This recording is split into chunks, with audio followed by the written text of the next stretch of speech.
All right, Coach Vermeil, he joins us every Friday at this time. And, of course, we love talking to the legendary Dick Vermeil, brought to us by Independence Blue Cross. The region's strongest network of doctors and hospitals means you can choose where, when, and how. You get the care you need. Independence Blue Cross. Learn more at ibx.com. Coach Vermeil, how are you this Friday morning? I'm doing fine. Merry Christmas. Merry Christmas to you, Dick. Always wonderful to have you on the program.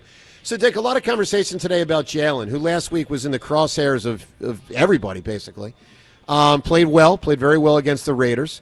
One of the things we're discussing is whether they should run him a decent amount down the stretch or not. I would save it for the playoffs now.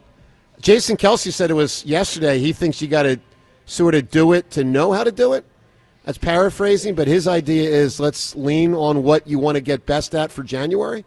But I would be careful with Jalen. What do you make of how much he should run in these remaining games? Because we know he's better when he runs. How would you handle it as the head coach? Well, I think I would blend it in sort of like they did last week. I'd blend it in, run him just enough to make the defense aware that they will run him, because it does control some of your defensive alerts. Because, you know, in passing situations and running situations, you've got to account for him. And so I would include him just enough to make the opponent aware that they will run the ball with him in a design run. Coach, a lot of people are really, I don't know, looking down their nose at the Eagles' offense right now. What are the chances, in your eyes, just based on your experience, that this Eagles offense rises up and proves a lot of us fans wrong the end of the season here and into the postseason, that they can actually win games for this team? A lot of people feel like they lean defensive, and what are the chances the offense can rise up and surprise people, Coach?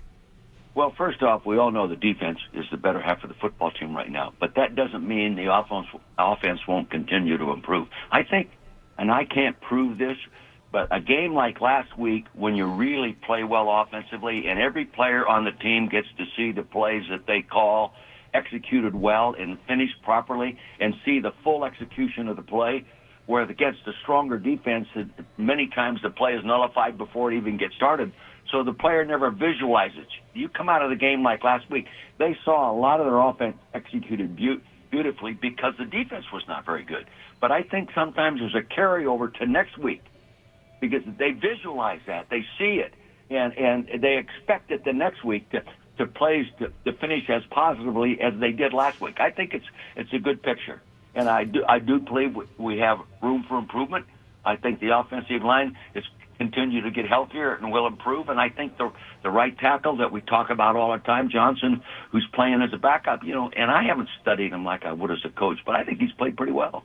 He's played pretty well. So I expect the offense to get better. But the one thing you got to realize, guys, the schedule was much tougher, especially from a defensive standpoint against opponents. God, that makes, you know, the Raiders compared to the Chargers, okay, defense, night and day. And when you play more defenses that aren't ranked in the top 10, you're not going to be as good on offense. That's all. No matter what kind of an offensive coordinator you have, it's tough. Yeah. So I respect what they've been doing, and I think they're going to continue to get better.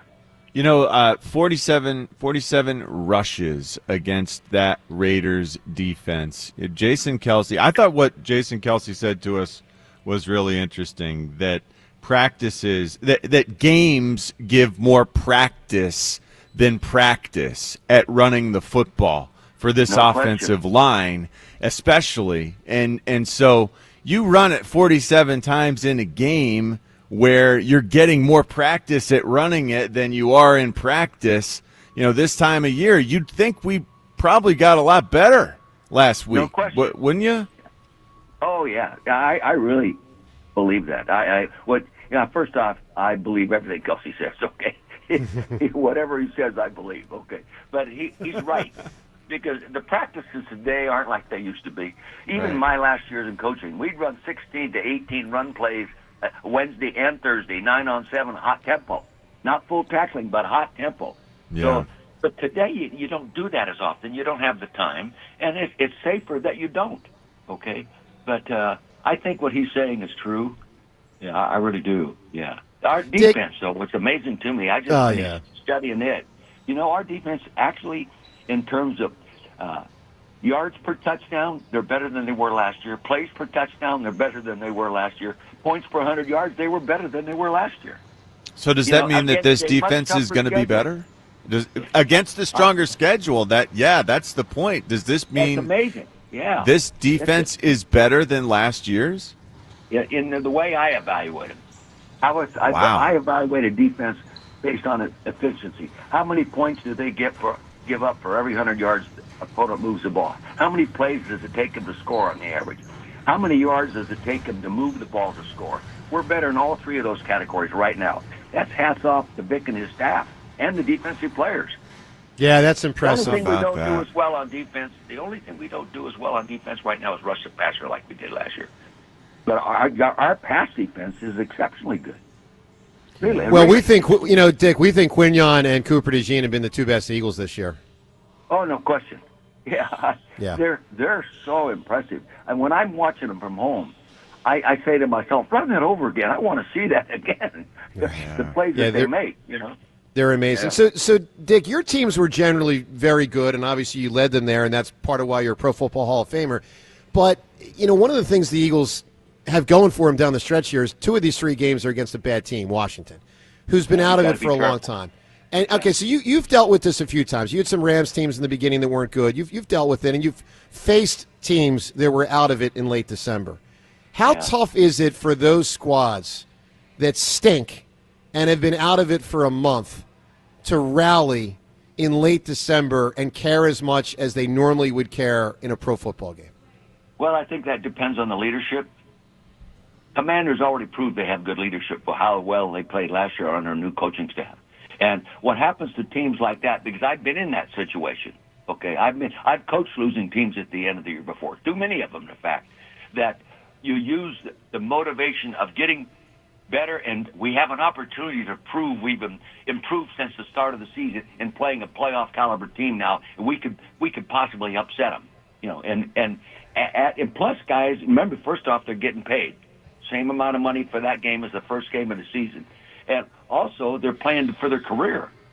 And if they're free agent status, they're playing to show off so the next contract they get with another team is going to be better than the one they've been playing for. Yeah. Well, that is all true, but I will say I've seen teams that have lied down at times. I mean, I thought the Raiders last week, Dick, I know they don't have a ton of talent, but I did not see will from that football team last week. Yeah. Well, that could be true. I've experienced that once in my career as an assistant coach in the NFL. And your team quit? Yeah, I was not the head coach, and the team. Wow. I won't even tell you what I saw before the game. Okay, I think back to those old days. My God. But anyway, I just think the caliber of coaching today, and what the players are playing for, but each guy is playing for his own security, his own welfare, that you don't see teams just completely lay down. Every once in a while you see a team play poorly, but many times when they play poorly, it's because they're playing against a good team that forces them to play poorly. Yeah. Mm-hmm. Dick, what's your prediction for this one? Eagles and Washington, it's tomorrow at 5 o'clock, the rare Saturday at 5 o'clock game. What's your prediction? Well, I think the Eagles are going to beat them. The computer says they're going to win by 8. But I think it'll be a more competitive game than last week's game. This football team really only has one strength. They run the ball pretty darn well, and they run it often. And their average per rush is pretty darn good. They're number 7 in average per rush and 137 yards a game. They're number 4 in the league, so they can run the ball. I don't think they'll run successfully against our defense, but that's the best thing they do.